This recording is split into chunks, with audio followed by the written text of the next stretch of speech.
I know it's been a while, man, but I'm back once again with a guest named Miss Peggy. Like, she's an advocate for a lot of things. Like, she got a lot going on. And I met her on Facebook and we just started connecting. And now we here. But I just want to say, look, y'all, what she about to share, please listen because a lot of y'all need to hear this. I might not need to hear this. That's why I invited her on. But enough about me. Miss Peggy, how are you doing? Can't complain. How about yourself? Man, I'm great. Glad to be here. Glad you on, man, because I know you got a lot to share. And we titled this, well, she titled this, it was her title. I'm not gonna tell you it was her title. House instabilities. Right. Because she has a book called Dying on Section 8. Look, there you go, look, there you go, look. And she has a lot to share about Section 8. So I'm just gonna be quiet and let you take over. All right. First of all, I appreciate you having me on your channel. No problem. My name is Peggy Thompson. I'm originally from Chocowinity, North Carolina. And a lot of people don't know where that's from. Well, where that's at. It's near Greenville, North Carolina. It's a little small town. I currently reside in Cumberland County. I am a mom to 3 kids, 2 girls, 1 boy. And let me tell you, woo, that's a job itself. I know I got four, so I get it. I am a first time author of Dying on Section 8. Congratulations. Thank you. I wrote this book originally in 2022. I quit numerous times. And if I wouldn't have came across this app called Clubhouse and came across my publisher, Dr. Latoya Geter Mack, shout out to her. This I know book who that is. Like I just spoke with her on Facebook earlier because I know I'm going to see how I can get a few of my books in her stores. And she's on the app, so I definitely know who you're talking about. she good because you know what? This book told her what I wanted the cover to look like, and she delivered. So I'm so grateful to meet her. That's nice. Me and my kids, we got approved for like Section 8 in 2015, and we moved to Harnett County. That's where we first, I'm going to say we survived in a 3-bedroom, 1-bath house. It was brick, and I started having issues there. And I didn't know much about the program. All I know is what my family members went through. They were dealing with, soft wooden floors, landlords not fixing anything. And I was like, okay, I'm used to the stories, but when you live in it and you going through some of the same things differently, it gives you a different type of voice. Right. They never fought for it. And I'm a fighter. I really So know. what happened was I have reached out. Yeah, I got to fight the right way though. I have reached out to the Den Housing Authority agency, and they had me signing like the lease. I didn't know because I learned differently, got comprehensive issues. So when you tell people you don't understand certain things, they take that and run with it. Mm-hmm. And so they were playing with me. So what happened was we started dealing with a bunch of spiders. Like spiders dropping from the front of the house. Looked like they was parachuting down, and then it was crazy. We had mold in the shower, and when we was gone, the maintenance men came in there. The house was tore up. It was tore up. They tore up my front room, and I broke down crying. My kids was at school. I just walked in there. I'm like, what happened here? They painted my bedroom. They patched up the bathroom. They covered up the mold with whatever type of stuff it is that they use. And here I go, coming home from a long day, and I got to come straighten up. No signs, no note. No, they didn't even warn me, say, hey, I'm going to send maintenance out. And it got crazy in there. Nah, that's crazy. I just want to touch on that because this is how Section 8 is. Like, they'll pop up anytime. And they don't even do the work like we said. They'll just cover some up, knowing that need to be worked. Like the wall probably need to be replied. I mean, I don't know the plywood. Like I don't know the process, but instead of them like patching the holes up, they just like do like a little quick little work over it. Because it's like I look at it like I know a lot of people stayed in Section 8, and my auntie, now my cousin, many years ago, she stayed in Section 8 in St. Louis, Missouri, and it was in the hood, in the neighborhood. Like you heard gunshots, this going on. And every time some work needed to be done, they take their time and come out there when they want to come out there. And then when they fixing something, they don't fix it. They just like, for instance, you need a whole new tire on the car, but they just put like a patch over it, or they patch it up. That's how they doing Section 8. They don't really care because at the same time, they not living there. They not dealing with the situation. So they just send probably, and then like most of them with slumlords, from my knowledge, like they don't want to do nothing, like slumlords. Then they get them, they want to get mad at you because you call them about this and that. Then they send a work out there who don't really want to do his job, probably just they're collecting the check. So that's why he half doing his job. I just want to throw that in there because I know how people who have stayed on Section 8 and what they experience. You're right. You're right about that. So, even going through the process of trying to get things fixed, it's a process to that. For one, I would advise people to make sure they put it in writing. Deliver their copy to the landlord, the Section 8 department, and keep theirs for proof, because here's what happened. They were like, oh, we ain't had no knowledge of the ceiling caving in. If their ceiling was caving in, they ain't say nothing about it. So if you ever got to take these people to court, you got your proof. Instead of being their word against yours. With this house in Harnett County, I'm going to go ahead and tell you one number, but the Holy Spirit that led me to the library, because I was not reading. You cannot get me to read nothing but a newspaper. It's all good. I want to read, but I don't do it every day, so I get it. Yeah. And at the library, it was a reference manual right then and there. You couldn't check those out.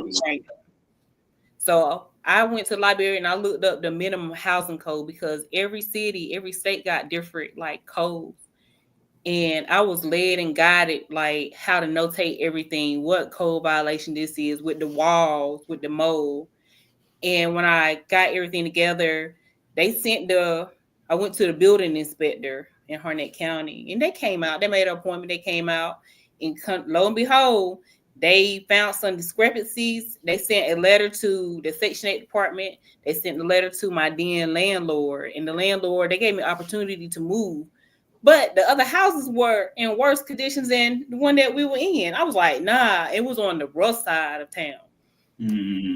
I was like, oh my gosh. So they gave the landlord, I think it was like 30 days to make the necessary repairs. If not, they could be held accountable. They didn't do what they supposed to have done. And then they told a lie. They didn't come out and re-inspect it like they're supposed to see if the landlord did that part. But they got it notated that it came by the house. They didn't do that. So what happened was I ended up going to a city council meeting.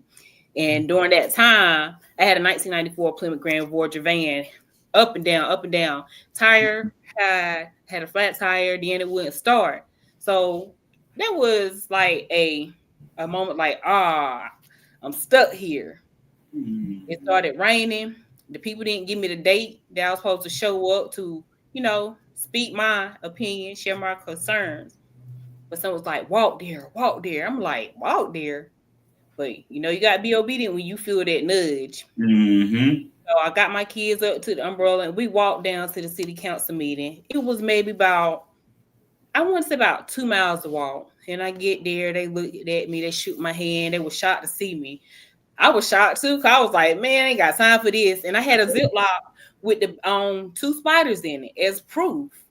Because what was going on before I made it there, other people was dealing with the same landlord. But they was losing their home. They was getting kicked out for something that wasn't even their problem. They spoke up, they got kicked out. They give you 10 days to move. So man, that's crazy. That's why I say being in Section 8, and it's just like, I didn't mean to cut you off, but it's like the government, they in your business. Like, they can, if you try to like fight against them, they can like twist the whole thing around and turn it on you. Like, well, you're not doing what you got to do. You're not following procedures. So I understand. I know how people that lived in Section 8, and they'll come anytime. Like this thing with my cousin, they just come anytime of the day. Like, tell them what you're in there doing. And most of them, like I said, with Section 8, like I didn't say, they'll just come in there while you gone, which is crazy, because it don't matter if it's Section 8, they steal your peace, they steal your privacy. Right. And they do that in affordable housing, income-based housing. They show up, which ain't fair. I'm going to narrow that story down. What happened was, instead of me had to be out in 10 days, they gave me an extended length of time. But we, there was a newspaper journalist there, and we made front page. And this was Mm-hmm. 2017. She stood out in the hall, and I told her the story, and she published it.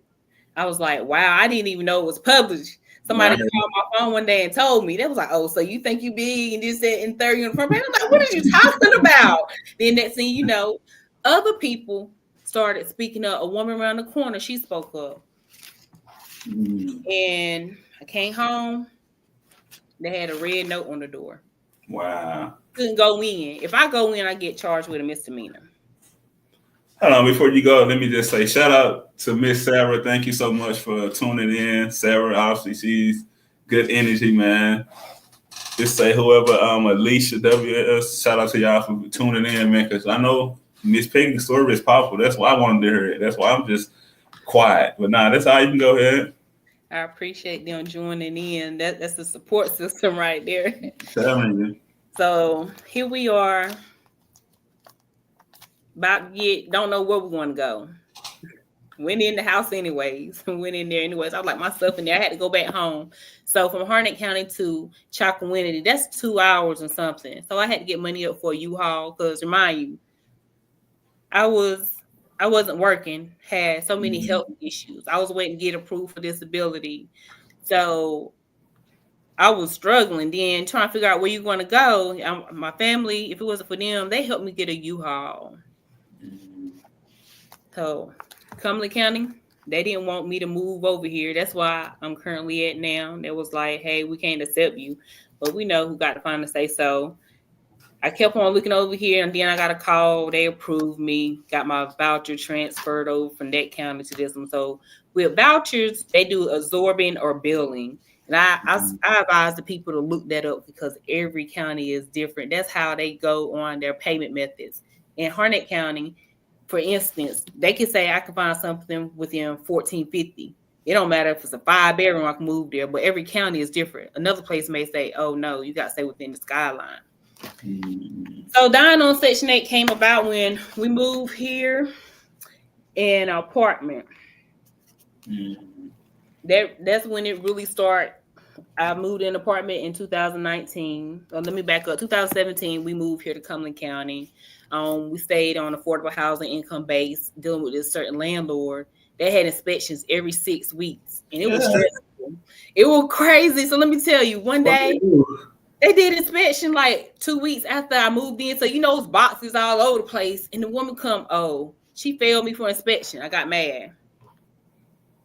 I got so mad. It's crazy because they pop up when they want to pop up. Like if you got a voice speaking up against what's going on, they don't like this, so they'll do everything they probably try to shut you down. But I know you just talking to you on Facebook, you not gonna let them shut you down. You like, forget that. I'm gonna be that voice for because people need to hear this. That's why I like people that stand on something because you'll fall for anything. Yeah, and it's a process. It's a learning process. And I told her, I was like, you told me that you wasn't even gonna come to my apartment because I'm now moving in. So after that experience there, I kind of like didn't trust the woman. Then inspection every 6 weeks. You got kids, and you just coming from a traumatic experience. You don't want to deal with all that. Then you got the neighbor who got upset over me parking in a parking place, crossed the line. So here I go dealing with this. I'm like, oh my gosh, then my van ended up breaking down. So I told myself, we can survive here for you. We can do this. So then I was moving fast. That's one thing that I will say. I got to learn how to wait. I get impulsive. And I found a house probably like 4 or 5 miles away from the apartment complex. We get there, it looked nice. We got in there. It was an odor in the cabinets. We was dealing with lack of ventilation in the bathroom. It was breaking out. And that allowed me, I'm gonna break it down. No, go ahead. People need to hear this.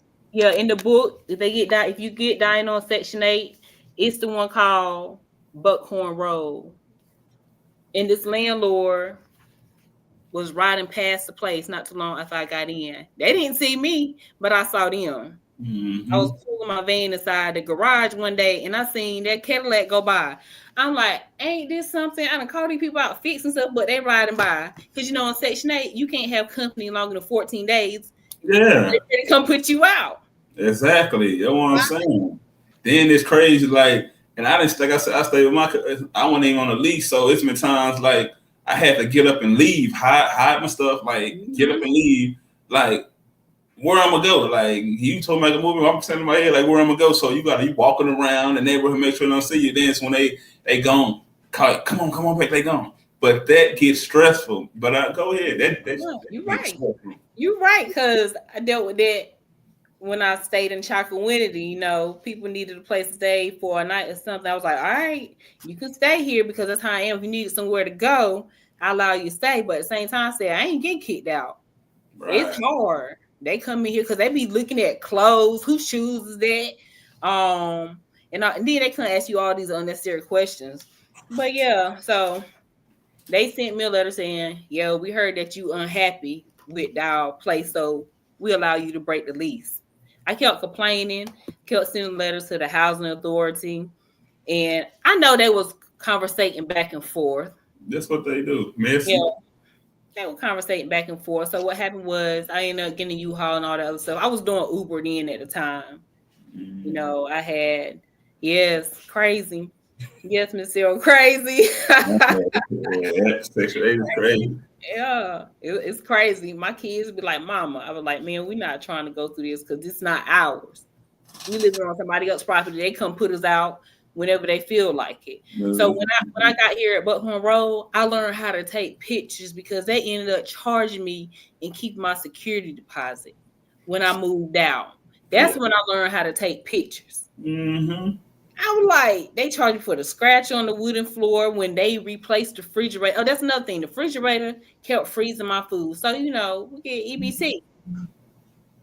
I'm That's throwing out crazy. eggs, milk, frozen milk. I waste a lot of food there. And then I couldn't put the food in the cabinet. So here I go with clutter or canned food on the counter. I was so stressed out. I go in the backyard. I did a lot of cooking and grilling for my kids. But then No when the wrong other with it. much to bear, I'll put my kids in the van and we just ride around. The kids are like, "Why we can't go home?" I'm stressed out, riding around in circles, getting them fast food because I had the money then. I was doing Uber. I was spending my money wisely.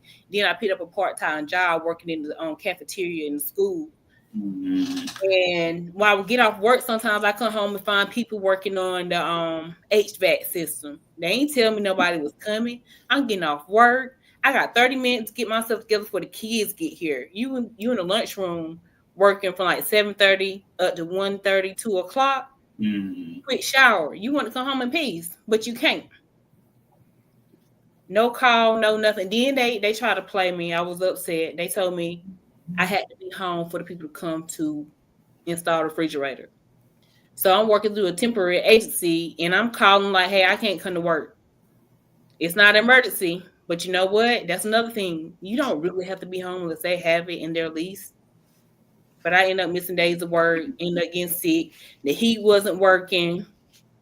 That's crazy. Yeah, the That's heat wasn't working. It was gas. So when I got approved, when you get approved for Section 8, and if you have anything that uses gas and you move in during the summertime, you don't got to have the gas on right then.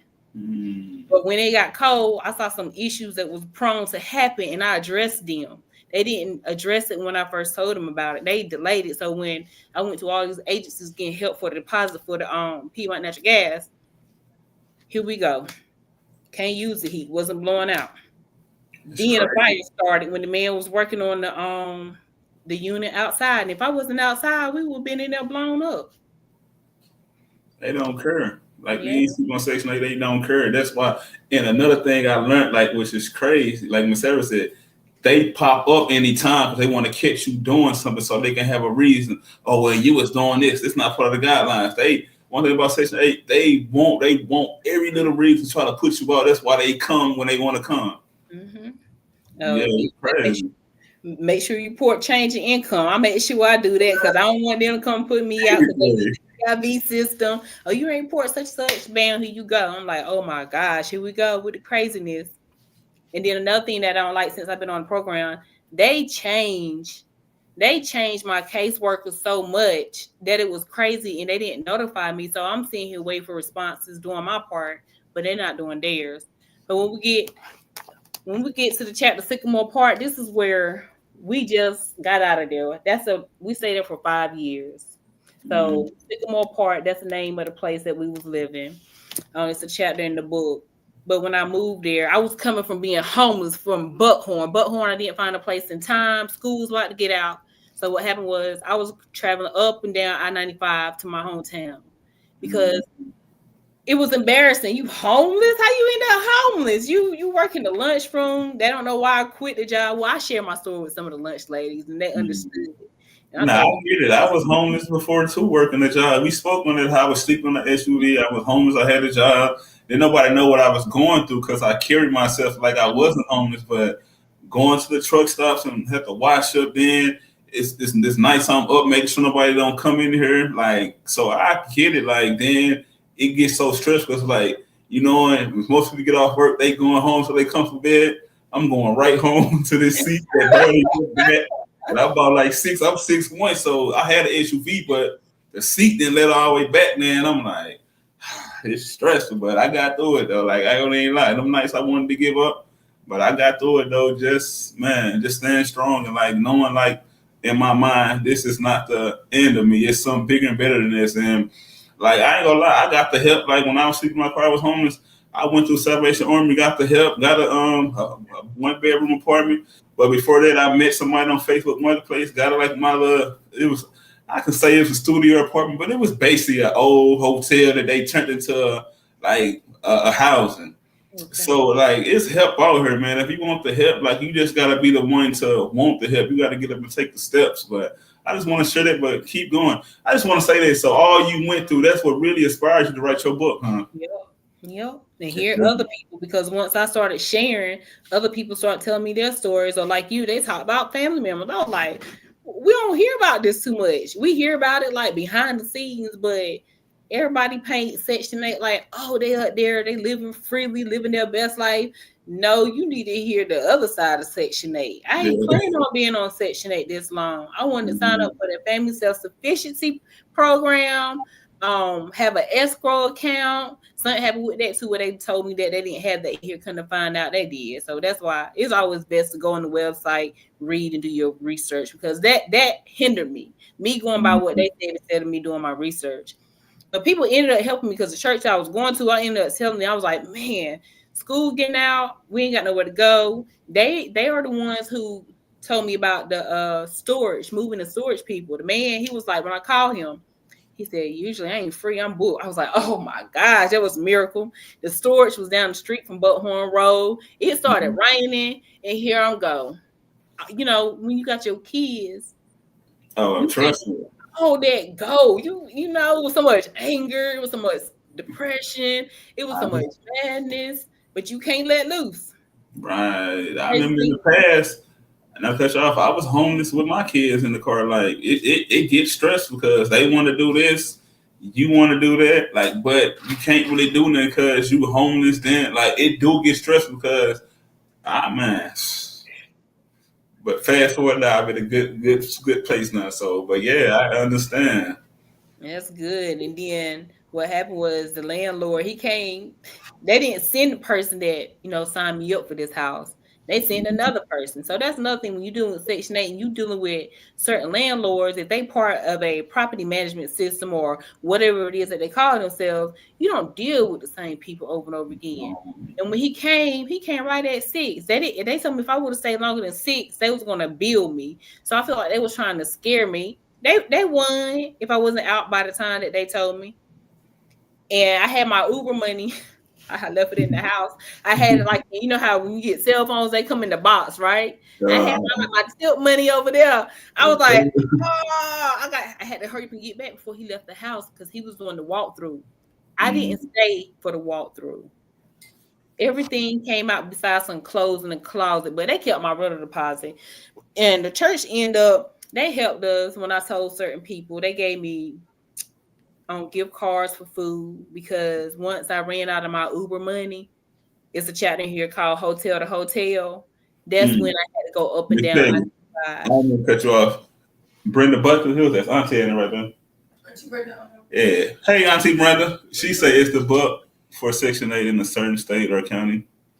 This book is found on Amazon.com and RainyPublishing.com, and it's basically on our experience here in North Carolina. Because some people, when I share this book and tell them my story, they were like, Section 8 ain't like that there. It's like they don't play. But here in North Carolina, it's like they don't care.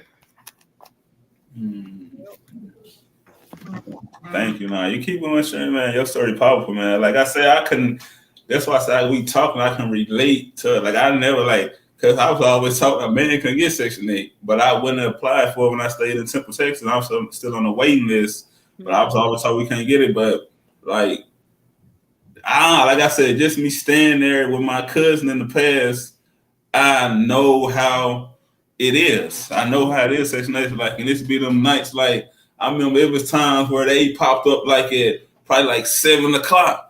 That's the time I want to lay down and go to sleep. But I'm walking around the neighborhood like that's the time I was smoking weed. So I'm walking around smoking, trying to dodge police, make sure I don't get put over because I gotta wait till these people leave just so I can go back in the basement and lay down. So I know how it is to be on Section 8, but like I said, man, continue sharing your story. Like, continue, please. When you're doing Uber, it depends on the people that request rides. So I had a 2016 Kia Sorento. I had just got caught up in having payments. I never had. This is my first car with payments. My 1994 Plymouth Grand Voyage van came from a junkyard for $1,450. It lasted me about 7 years. Let me tell you.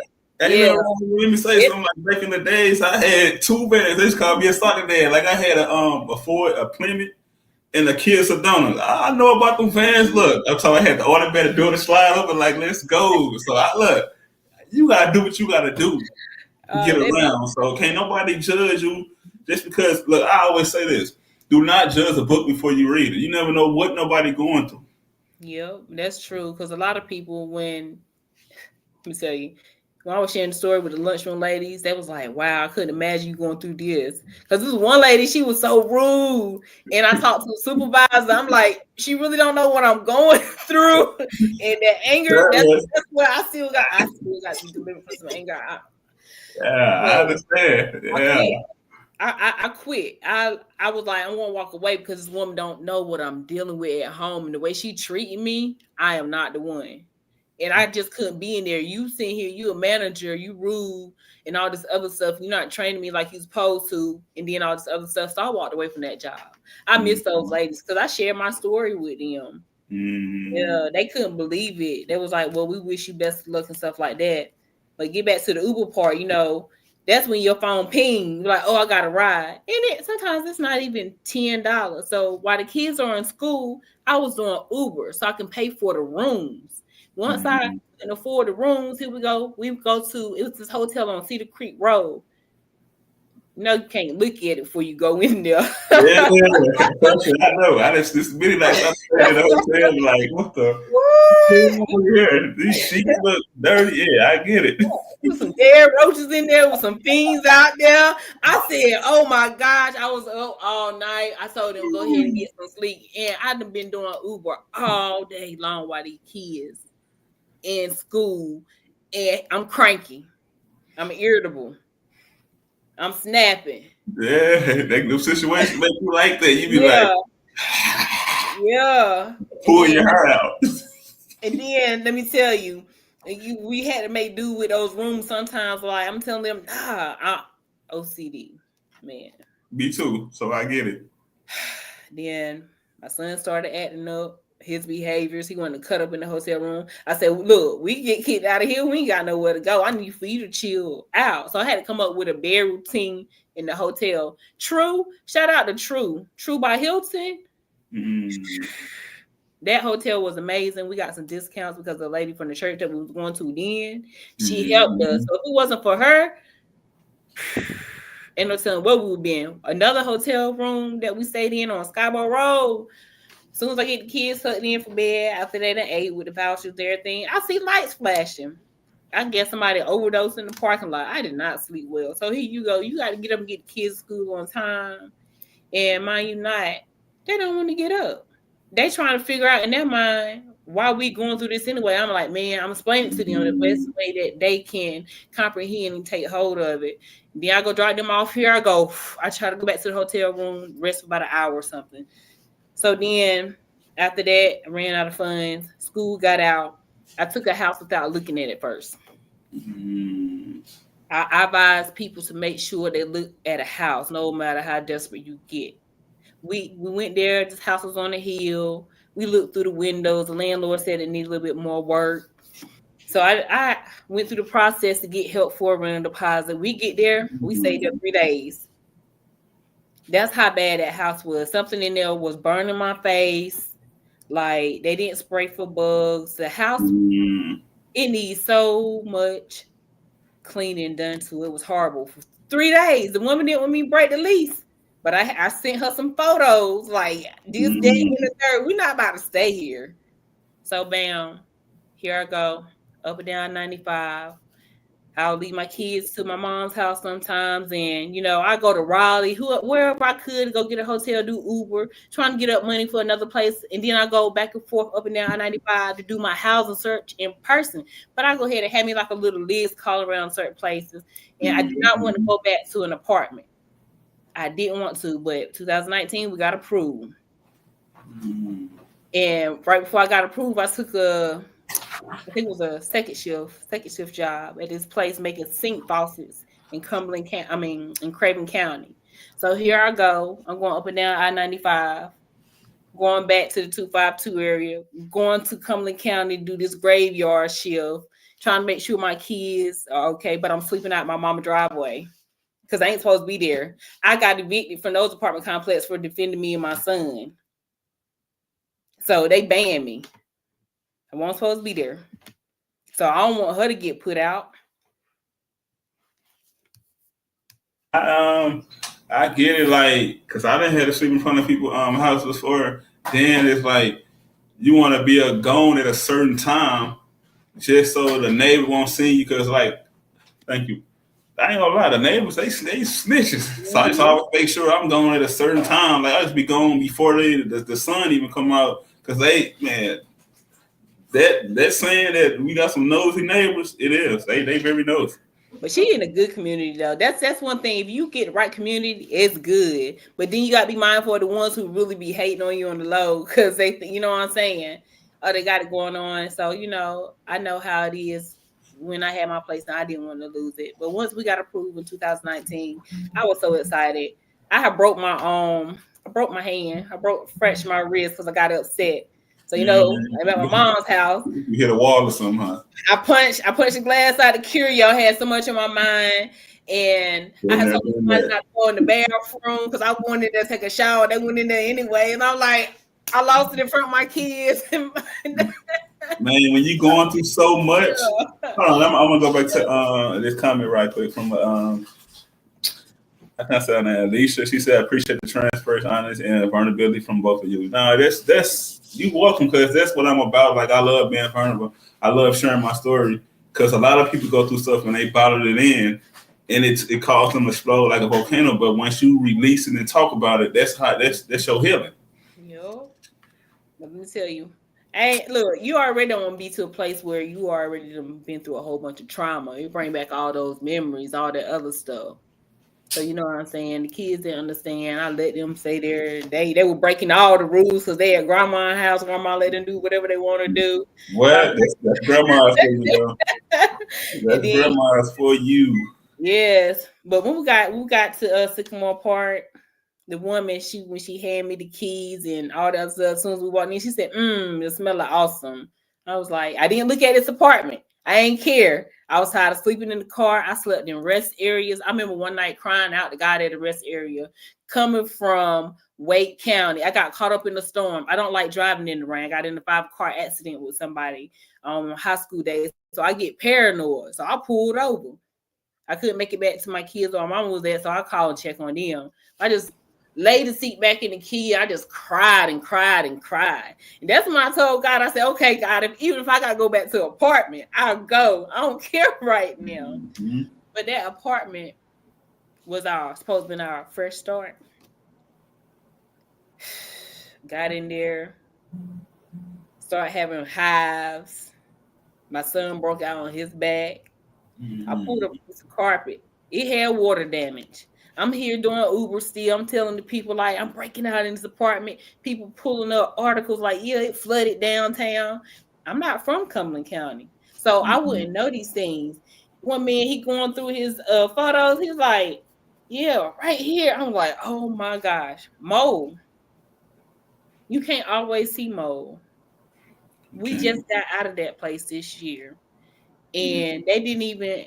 I told them I was gonna move twice, didn't move. So I'm grateful that we wasn't homeless. They worked with me, but it's just been one thing after another with them.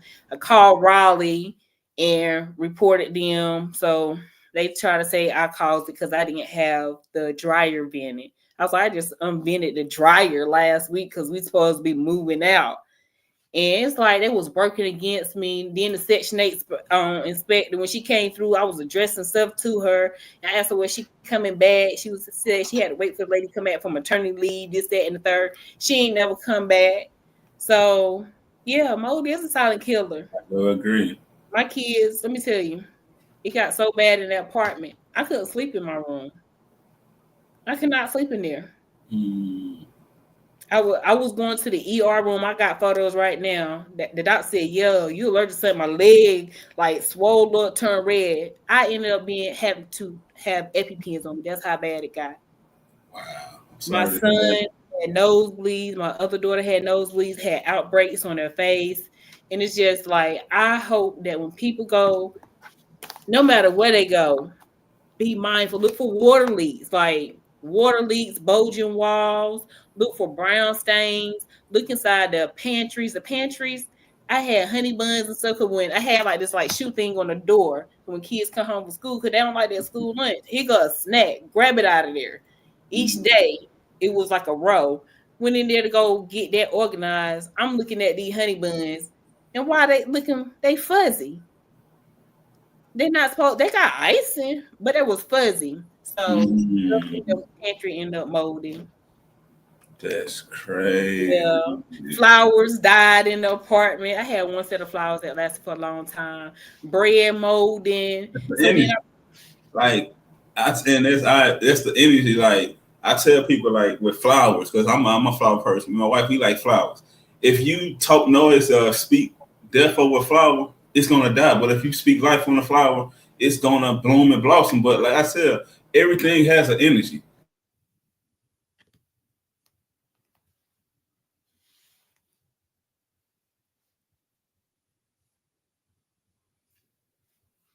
Uh, froze up for a second. Hello. I hear you. I hear you now. Look at YouTube trying to bump us up, man. I'm going out there hating. I forgot you got to be mindful. Speak the truth, but the truth must be told. Like, yeah, they clicked me and her off. But we back now. We gonna continue to pop our noise. They need to hear this. I'm gonna drink my bottle of water while we finish talking over. Yeah, it's crazy though because end up being on an inhaler like vision problem. But here's the thing: you if you got Medicaid, Medicare, all that other stuff, doctors only gonna do what so much. They're gonna use medication and kick you out. Ain't nobody gonna do the blood work that's necessary. So I learned a lot. Legal aid sent me some stuff and told me go through this, that, and third. They closed the case twice. Legal shit don't play them games. Like, oh, man, y'all just tuning in. Y'all going through this. I got somebody gonna help y'all. Legal shit, baby. But go ahead, Miss Peggy. Yeah, but let me tell you, everything got so bad, like clothes in the closet, they started to itch our skin. So I ended up had to get rid of clothes. That put me in another financial strain. I ended up backtrack real fast. Right before I got the apartment, I got approved for a job as a bus driver. I took the training, in the middle of all this, I was traveling. I did the training in the 252 area, but I did the in the building training in the 252 area, but I did on the road training here because I had drove buses before, and that works with me as a single parent. Take my kids with me, weekends off, holidays off. But I did all that in the midst of being homeless. I didn't give up, even when I got that job at mowing. Like some of those people, those guys with their jokes, it kept me going. Cause then that's a whole nother drive getting off like at 2, 3 a.m. in the morning to pull up in the driveway to go to sleep. So people helped me get through, even though they didn't know what I was going through. Mm-hmm. So I appreciate those people.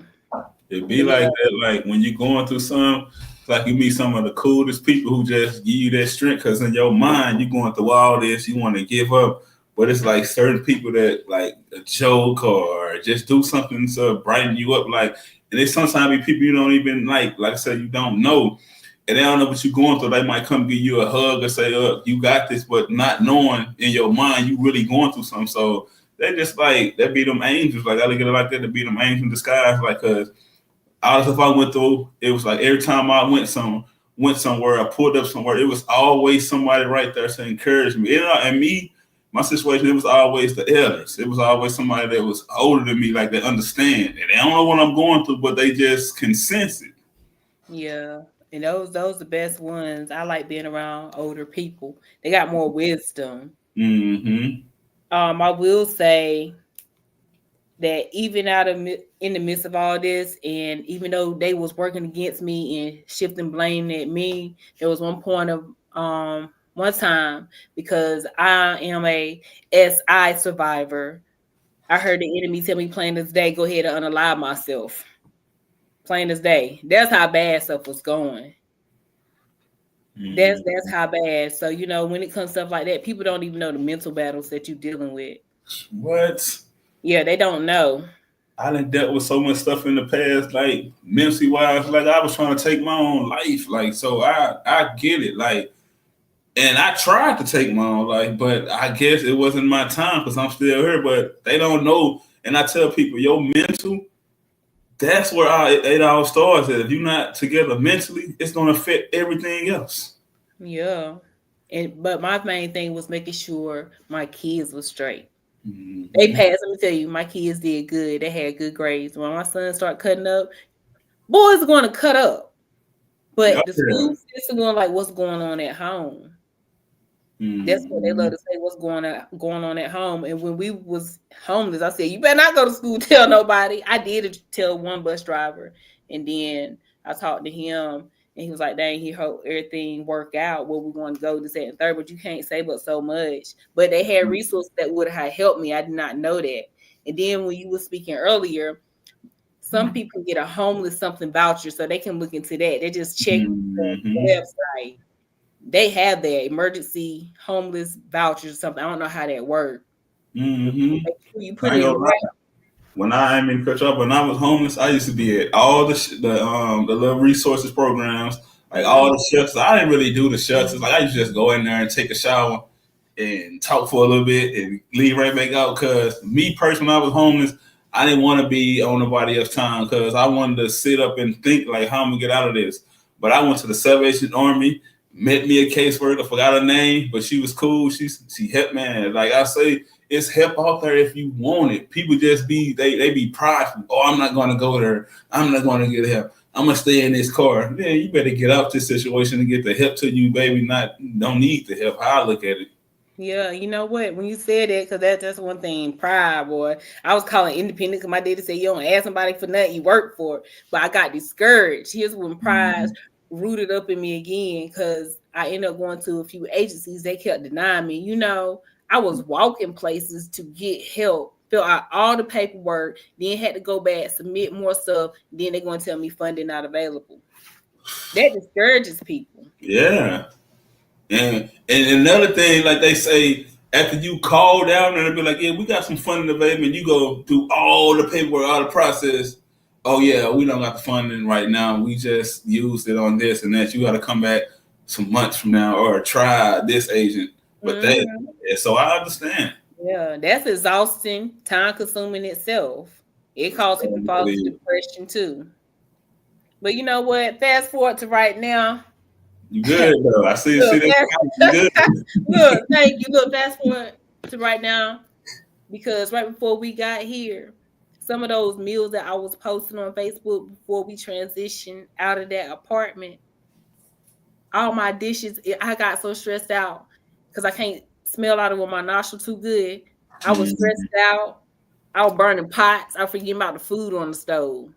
Then other Mm-hmm. stuff, got contaminated with mold. So here I go. I would say I wasn't buying no more dishes. So when it came to me cooking, I had to use the same one or two pots, wash them out, put my stuff in Tupperware bowls, and make sure I start over again. Because 1 year for Thanksgiving, you cooking, you trying to go ahead and get ready for Thanksgiving, get the kids squared away, because we was going out of town.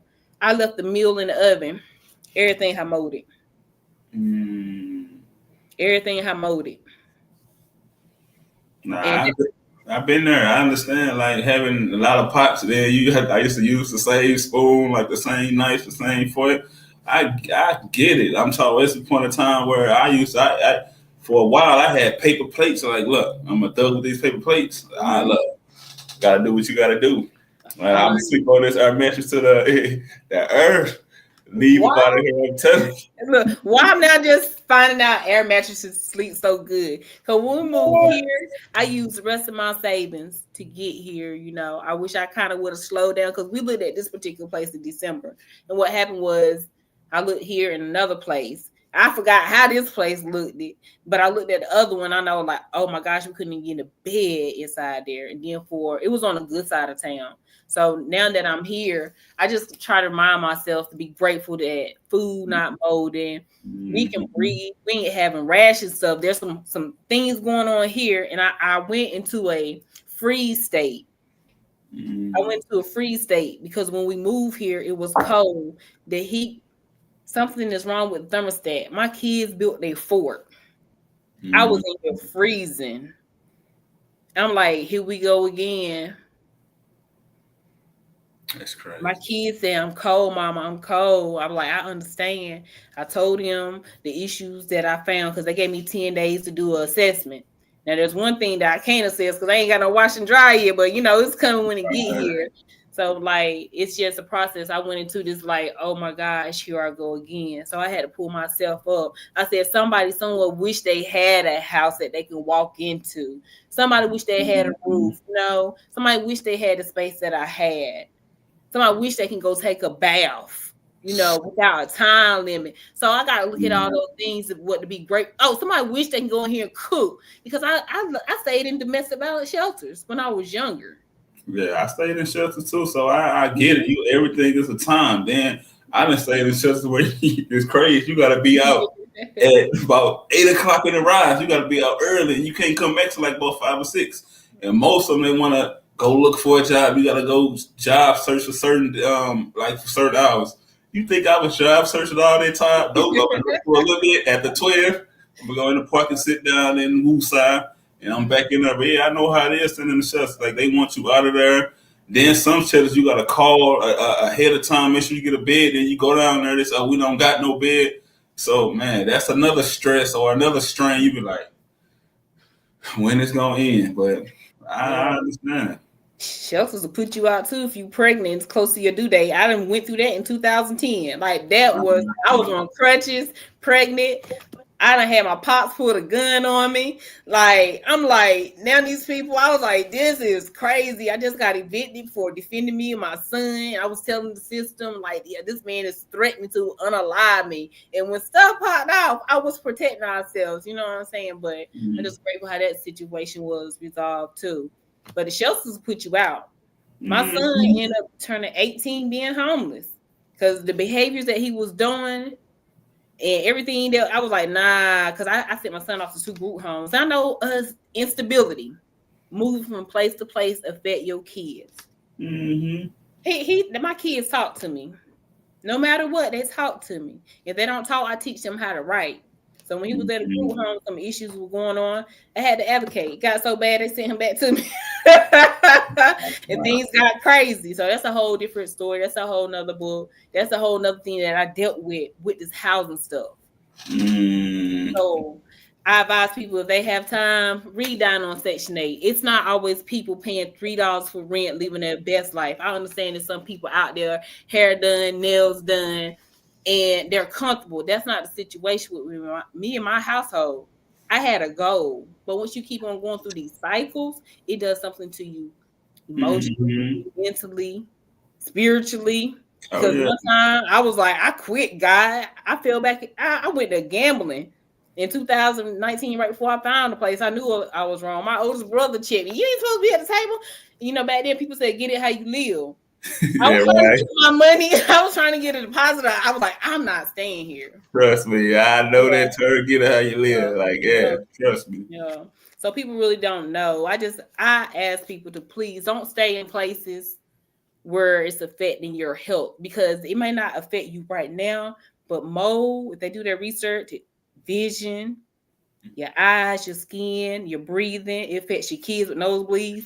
Kids ain't had no nosebleeds since we've been here. And doctors ain't gonna want to hear you come in there talk about no mold. Mm, They're not. But even you having company, you don't want company over because you don't want nobody to get sick.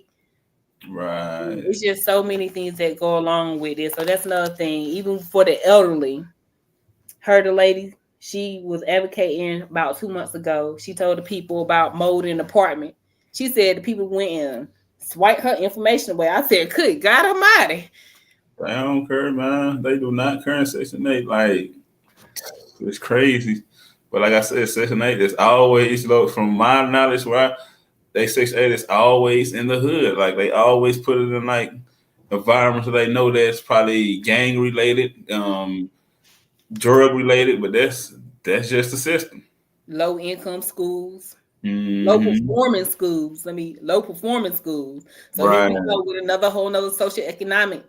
Everybody from the hood ain't dumb. Everybody from the hood don't gangbang. You know, everybody from the hood ain't on the same level, but they categorize us because we live where we live at. But Hmm. I advise people take pictures. And another thing that I will say, they know if you can't afford a lawyer, you ain't got no choice but to stay where you at.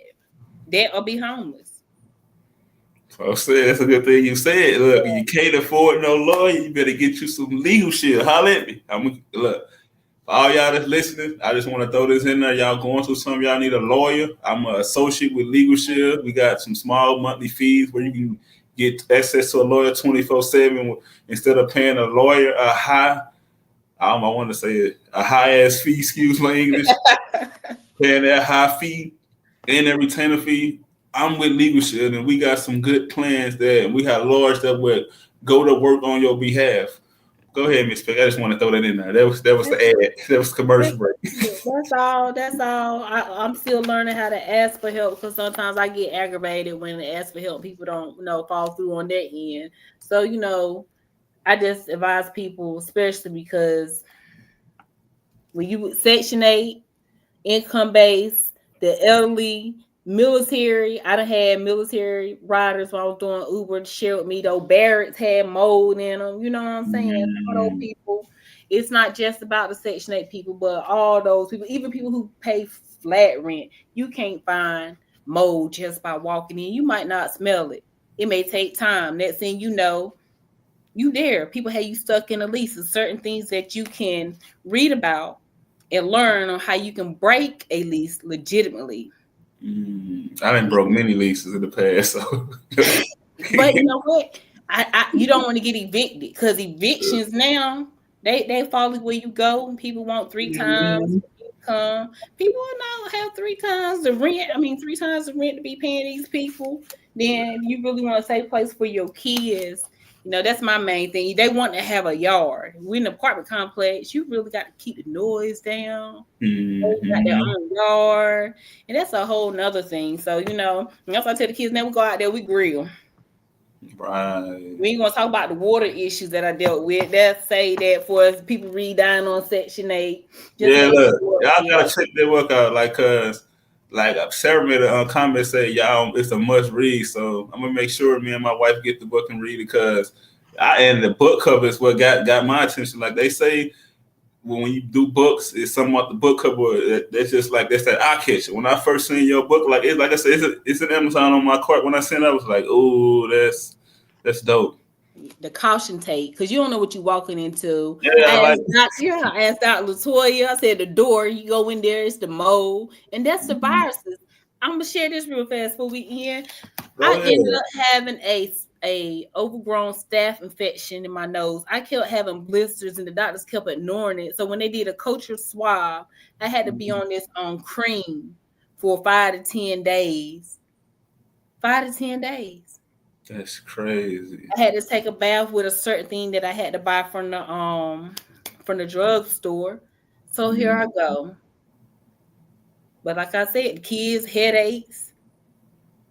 But I'm just grateful. So I keep on trying to find myself what I'm grateful for. Become homeowners and landowners at the right time. Oh yeah, it's coming. That's my next goal: homeowner and get some land. Can't nobody pick you out. Exactly. There you go. But is there anything else you want to share? Like, how can people reach out to you? They want to like have you on it. What if somebody like reach out to me like, I want to have her on my podcast, share story? How can they reach out to you? If they want to order your book, where can they find your book at? Okay, if they want a copy of the book, there's the ebook and the paperback version on Amazon or Rainy Publishing and more.com. They can reach out to me on Facebook as Peggy Ann. Still learning this process. I do check the friend request because there's so many scammers and spammers before I accept it. I might sit there for a little while unless I see some common friends or they send me a message. And if they want an autograph copy, just inbox me on Facebook as Peggy Ann. My picture is there. And I just thank all the supporters, and I just thank you to the ones who want to read the book to see the other side about Section 8 tenants. It's not what everybody claim it to be at times, especially here in North Carolina. And thank you, Mr. Brewster, for having me on. No problem, man. Thank you for coming on. And y'all heard it from Miss Peggy Ann, order the book. And thanks for all the people that was joining in. Whoever gonna watch this on replay, like, share, comment, and look, because this was a shout out to Alicia again. She said this was absolutely wonderful. Thank you so much, man. I love being transparent. I love sharing, having people on the shirt, man. It was amazing. Thank you so much once again, Miss Peggy, for coming on and sharing your story. And look, y'all, like, share, comment this, share it on all your platforms because this needs to be heard. Y'all need to order that book.